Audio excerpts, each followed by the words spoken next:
Assalamu alaikum. Dear students, now we are going to continue our study. As per our previous class, we completed our second lesson and we already completed English workshop activities of that completed lesson. Now today we are going to see our next topic. The next topic is a poem. The title of the poem is Basketful of Moonlight. The poem is written by Mr. Sunil Sharma. Mr. Sunil Sharma is a well known writer and poet as well as novelist and well known critic. He received Writer of the Year award in 2012. In this poem, the poet has expressed feelings and emotions of the sun. Here you will see that a son wants to do something for his father and other people those belong to his village. He wants to do something for his father. Just as I told you that every and each lesson will give you some messages and some grammatical aspects.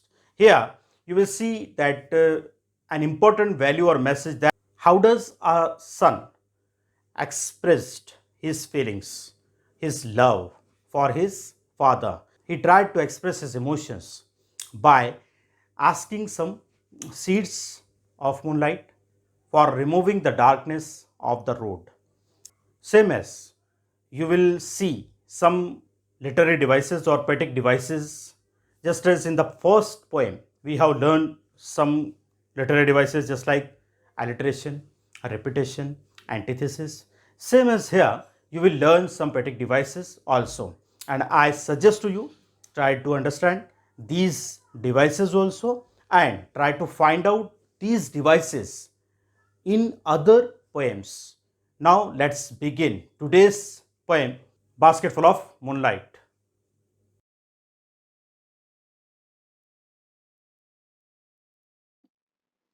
Let's start the poem. The title of the poem is Basketful of Moonlight, which is written by Mr. Sunil Sharma. In this poem, the poet has requested to the moon, in the words of a child or a son, for the moonlight and the seeds of moonlight. Actually, the poet wants to do something for his father, who always comes late in the evening from his workplace. Indirectly, the poet expressed his emotions for his father. यानी यहाँ poem का जो title है वो है बास्केटफुल of moonlight, जो सुनील शर्मा ने पेश की है।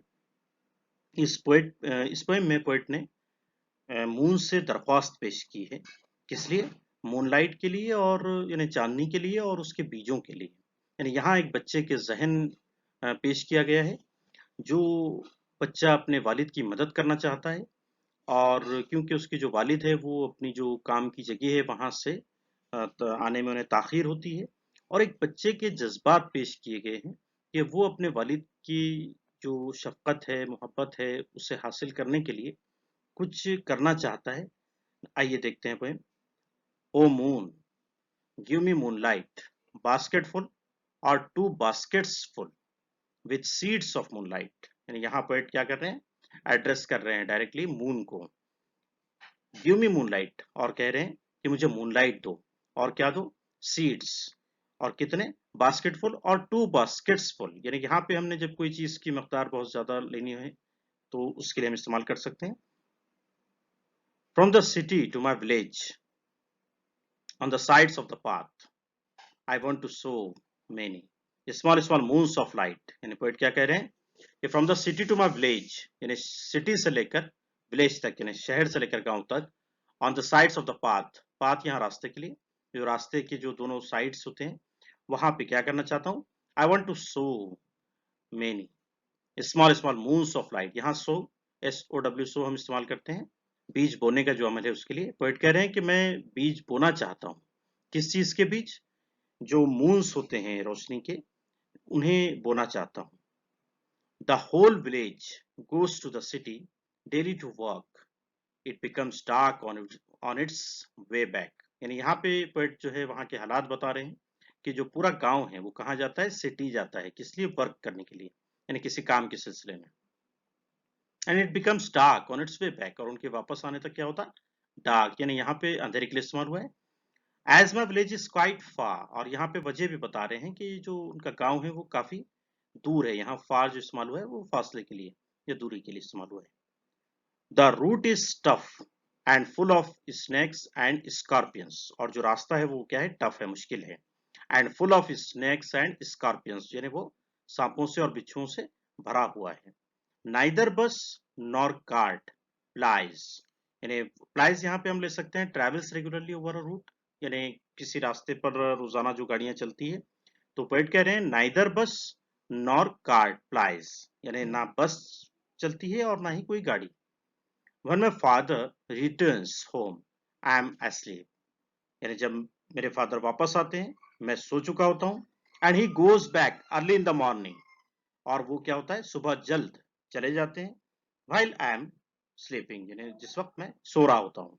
Now students, we will see some poetic devices, whatever used by the poet, जिनका जिक्र और जिनके ताल्लुक से हमने अपनी पहली पोएम में बहुत तफसील से देखा है कि पोएटिक डिवाइसेस क्या होते हैं, पोएट्स इन डिवाइसेस का इस्तेमाल क्यों करते हैं, और साथ ही साथ उनका जो कॉन्सेप्ट है यानी डेफिनेशंस और वजाहत हम तफसील से देख चुके हैं।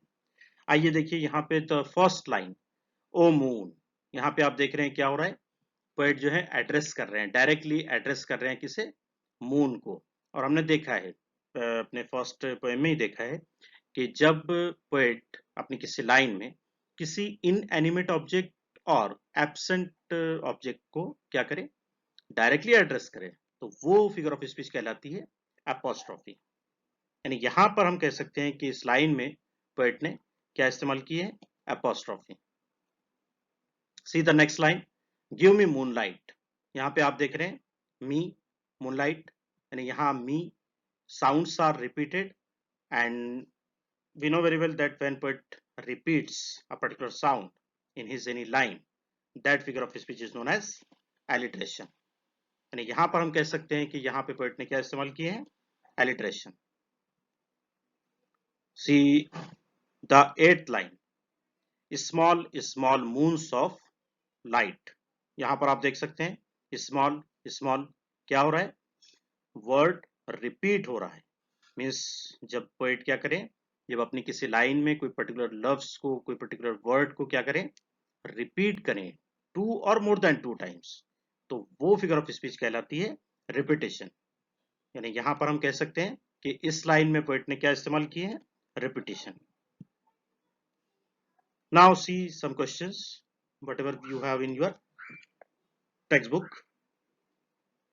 हमने इससे पहले भी बताया है कि जब इस तरह के क्वेश्चंस को हम सॉल्व करने जाएंगे तो जो क्वेश्चंस हमें आए हैं वो क्वेश्चंस ही हमारे आंसर के लिए बेस बनते हैं, और हम उनका यूज करके बहुत आसानी से क्वेश्चंस के आंसर्स बना सकते हैं।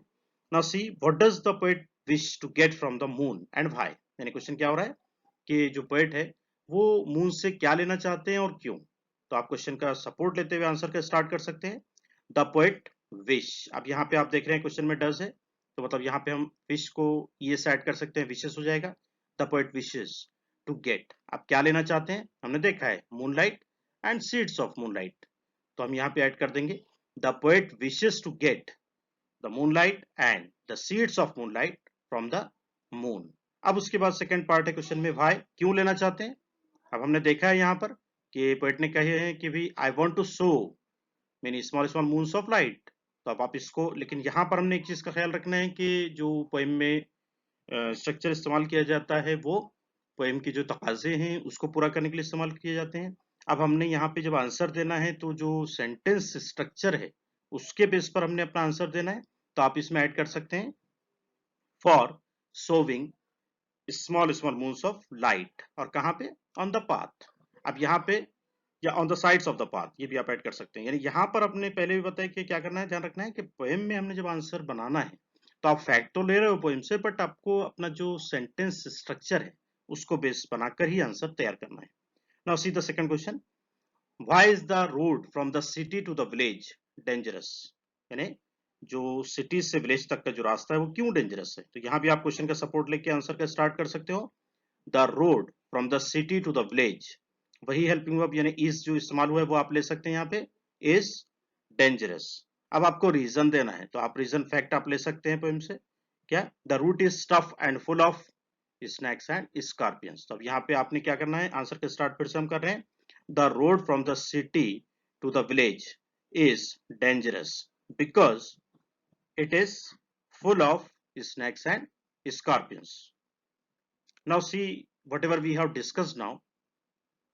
अभी हमने जो डिस्कस किया है क्वेश्चंस को, वही क्वेश्चंस को हमने यहाँ पे प्रेजेंट किया है। See the poet wishes to get one or two basketful of moonlight with the seeds of moonlight from the moon.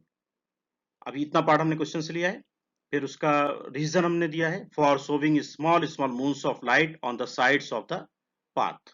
Clear? वैसे ही सेकंड क्वेश्चन जो हमने डिस्कस किया है अभी, why is the road from the city to the village dangerous. तो यहाँ पे आपने आंसर का स्टार्ट किया है क्वेश्चन का बेस लेके, the road from the city to the village is dangerous. इतना पार्ट आपने क्वेश्चन से लिया है।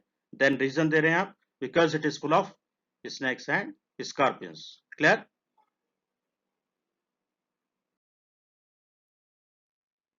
Now see the remaining part of the poem. O moon, give me a basket full of moonlight on loan. यानी यहाँ poet फिर से मुखातिब है मून से और कह रहे हैं give me a basket full of moonlight on loan. यहाँ पे लोन जो टर्म और वर्ड इस्तेमाल किया गया है, ये एक बच्चे के जहन का पता चल रहा है कि उसको जो समझा है कि भाई हमारे पास कोई चीज़ नहीं है और हमने उसे किसी से लेना है तो हम लोन पर ले सकते हैं। और ये टर्म जनरली बैंक्स में इस्तेमाल की जाती है, लेकिन बच्चे ने अपना जो भी उसका मुशाहिदा रहा उसके बेस पर मुखातिब हुआ है मून से और कह रहा है कि मुझे लोन पर दो। और क्या क्या क्यों? I want to light the dark route. क्यों? क्योंकि मैं क्या चाहता हूँ, जो डार्क रूट है उसको रोशन करना चाहता हूँ। So that my father returns early, ताकि मेरे फादर जो है वो जल्द वापस आए।